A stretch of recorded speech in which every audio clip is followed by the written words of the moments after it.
पनवेल, नवी मुंबई, रायगड परिसरातील बातम्या पाहण्यासाठी आमच्या मी साक्षीदार या यूट्यूब चॅनलला सबस्क्राईब करा। नवी मुंबईतील NRI सागरी पोलीस ठाण्याच्या हद्दीत बनावट बाबा बनून काळी जादू आणि पूजाविधीच्या नावाखाली महिलेची फसवणूक केल्याप्रकरणी दोघांना अटक करण्यात आली। महिलेची एकूण 1,90,000 रुपयांची आर्थिक फसवणूक झाल्याचे समोर आले। आरोपींनी स्वतःला बाबा म्हणून ओळख करून देत महिलेवर काही संकट येणार असल्याचे सांगितले। उपाय म्हणून पूजा आणि विविध विधी करण्याचे आमिष दाखवत रोख रक्कम आणि ऑनलाईन व्यवहाराद्वारे पैसे उकळले। या प्रकरणी गुन्हा दाखल झाल्यानंतर पोलिसांनी तातडीने कारवाई करत आरोपींचा शोध घेतला। स्थानिक पोलिसांच्या मदतीने दोघांना ताब्यात घेण्यात आले असून 24 तासाच्या आत अटक करण्यात आली। आरोपींची नावे अर्जुन भरत वडसाणे वय 21 आणि सागर शिवाजी शिंदे उर्फ एक लहरी बाबा वय 24 अशी आहेत। NRI पोलीस स्टेशनचं डिटेक्शन आहे।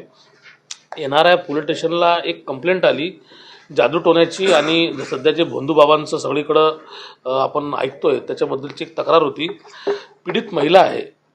सप्टेंबर 2025 ते डिसेंबर 2025 या काळामध्ये त्या दोन आरोपींपैकी एक आरोपी ज्याचं नाव एक लहरी बाबा हा तिच्या घरी गेला। दिवाळे गावात ती राहणारी आहे आणि तिला सांगितलं की तुझ्यावर काळी जादू झालेली आहे, तुझ्यावरती करणी कोणीतरी केलेली आहे, मोठी आपदा तुझ्यावर येणार आहे, त्यामुळे तुझी प्रगती होत नाही, तुझ्या आयुष्यात जे काही प्रॉब्लेम सुरू आहे त्याचं ते कारण आहे। तिच्या आयुष्यात जे काही प्रॉब्लेम्स होते त्याच्यामुळे ती त्याच्या भूलथापांना बळी पडली आणि याची मोठी अघोरी पूजा करायला लागते असं म्हणून त्यांनी सप्टेंबर महिन्यामध्ये तिच्याकडनं 27,000 रुपये तो घेऊन गेला।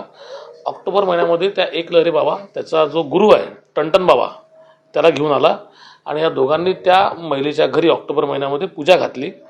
त्याच्यामध्ये लिंबू कापणे, तिला अंगारा खाऊ घालणे, पाण्यामध्ये मिक्स करणे, ते पाणी पाजणे, असं करून धागे दोरे बांधणे करून ब्लॅक मॅजिकची प्रक्रिया जी आहे त्या ठिकाणी पार पडली। त्यानंतर तिथं परत 50,000 रुपये दिले। वेळोवेळी काही पैसे त्यांनी ऑनलाईन नेले, कारण जी काही आता विधी झालेली आहे ही विधीचा इफेक्ट राहावा म्हणून काही मंत्रोपचार करायला लागतील असं म्हणून ऑनलाईन आणि कॅश या दोन्ही स्वरूपात त्यांनी 1,90,000 रुपये तिच्याकडनं सप्टेंबर 25 ते डिसेंबर 25 पर्यंत घेतले।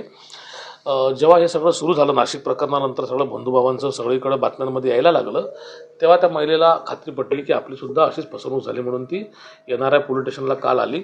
इमिजिएटली रात्रीच आम्ही त्यांना लोकेट केलं आणि त्यातला एक आरोपी आम्ही पकडून आणला आहे। दुसरा आरोपीसुद्धा आमची टीम घेऊन त्याला जस्ट पोचलेली आहे।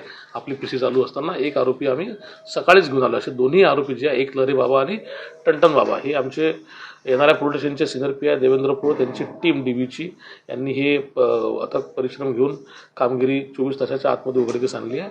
आम्ही आवाहन पण करतो लोकांना याच्याद्वारे की कुठल्याही अशा प्रकारच्या अघोरी प्रथांना किंवा भूलथापांना बळी पडू नका। हा सगळा भोंदूबाबांचा फसवेगिरीचा प्रकार आहे। यापूर्वी जर कोणासोबत असं झालं असेल तर त्यांनीसुद्धा आमच्याकडे येऊन तत्काळ त्याची तक्रार द्यावी, आम्ही गुन्हा त्याचा नोंद करू।